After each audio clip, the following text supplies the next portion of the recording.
बहुत बड़ी खबर, तुर्की के ऊपर ईरान ने ड्रोन दाग दिए, यानी तुर्की पर हमला। सिर्फ तुर्की पर नहीं, नेटो पर हमला। जहां जहां जब जब ये लग रहा है, बनाई जा रही है बातें कि ईरान हार रहा है, ईरान मिट रहा है, घुटने पे आ रहा है, ईरान फिर कुछ ऐसा कर देता है कि हैदर के लाल की ताकत दुनिया को नजर आती है। इसे कहते हैं अली वाला।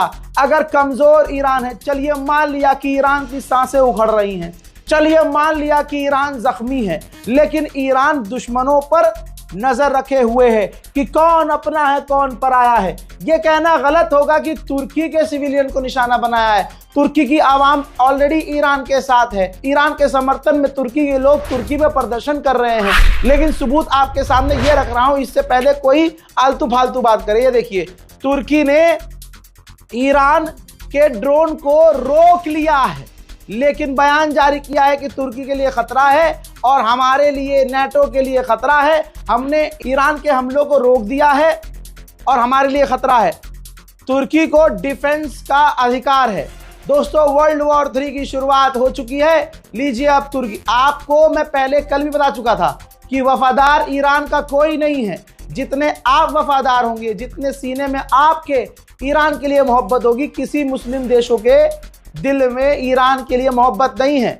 हो ना हो, अब क्योंकि नेटो का मेंबर है तुर्की, नेटो का मेंबर है, तो अब तुर्की और नेटो के दोस्त यही कहेंगे कि ईरान ने यूरोप को निशाना बनाया, अमेरिका को निशाना बनाया, मिडिल ईस्ट को निशाना बनाया।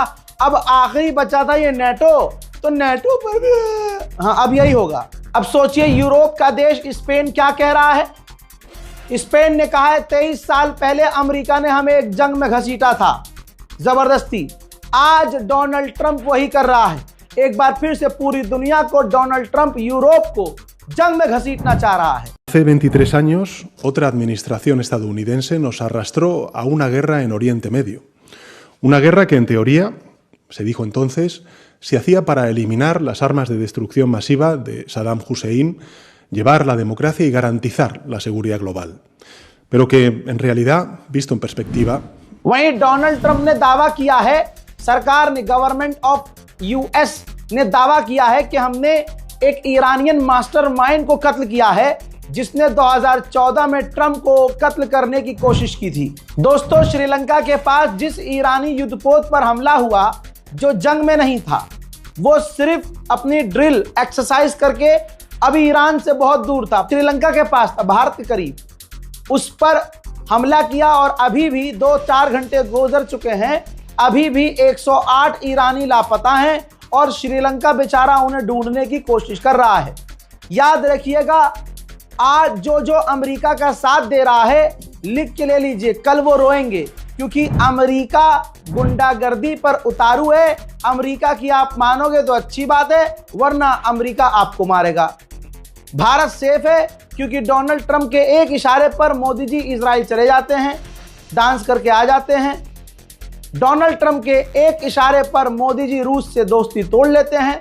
डोनाल्ड ट्रंप के एक कॉल पर पाकिस्तान से युद्ध भी बंद कर देते हैं। उधर यूएई ने कहा हमने 3 ईरान की मिसाइल और 121 ड्रोन को रोका है।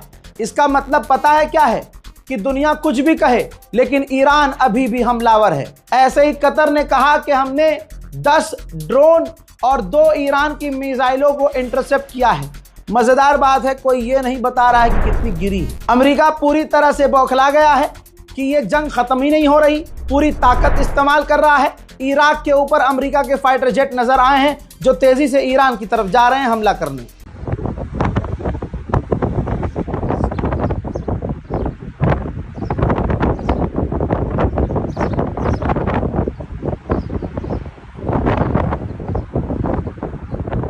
इमाम खामनाई के एडवाइजर ने कहा है, सुन लीजिए, ये बड़ी बात है कि हम अमेरिका से कोई बातचीत नहीं चाहते हैं। देख लीजिए, अमेरिका कह रहा है कि ईरान बातचीत करने चाह रहा है, लेकिन एडवाइजर कह रहे हैं ईरान के कि हम अमेरिका से बातचीत करना ही नहीं चाहते। जब से ईरान बना है, अमेरिका ईरान को मिटाना चाहता है, टुकड़े टुकड़े करना चाहता है। उसको लग रहा है कि हम घुटने टेक देंगे, ऐसा नहीं होगा।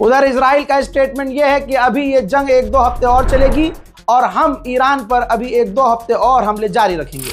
बताओ, ईरान के अलावा कोई दुनिया में और शेर है जो अपने अकेले दम पर कुछ ही घंटों के अंदर, अब तक 48 से 72 घंटों के अंदर 11 अरब देशों पर, अमेरिका के सेंटरों पर, अरब देशों में जो अमेरिका की फैसिलिटीज, अमेरिका की कंपनी, अमेरिका के मिलिट्री बेस अकेले ईरान निशाना बना चुका है। खामनाई नाम था उनका, मोदी नहीं कि 2 कॉल पर जंग खत्म, और जंग खत्म करने का ऐलान भी ट्रंप करे।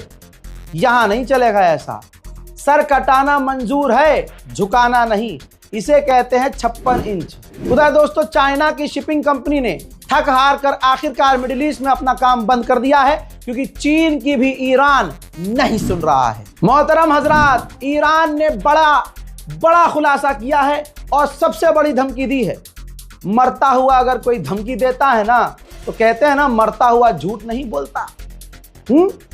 ईरान ने कहा है कि लेबनान में अगर इजराइल ने हमारी एम्बेसी और हमारी फैसिलिटीज को निशाना बनाया, तो फिर याद रखना, दुनिया के अलग अलग देशों पर हम इजराइल के मिलिट्री बेस और इजराइल की साइट को उड़ाना शुरू कर देंगे। अल्लाह अकबर। रिपोर्ट को शेयर कीजिए।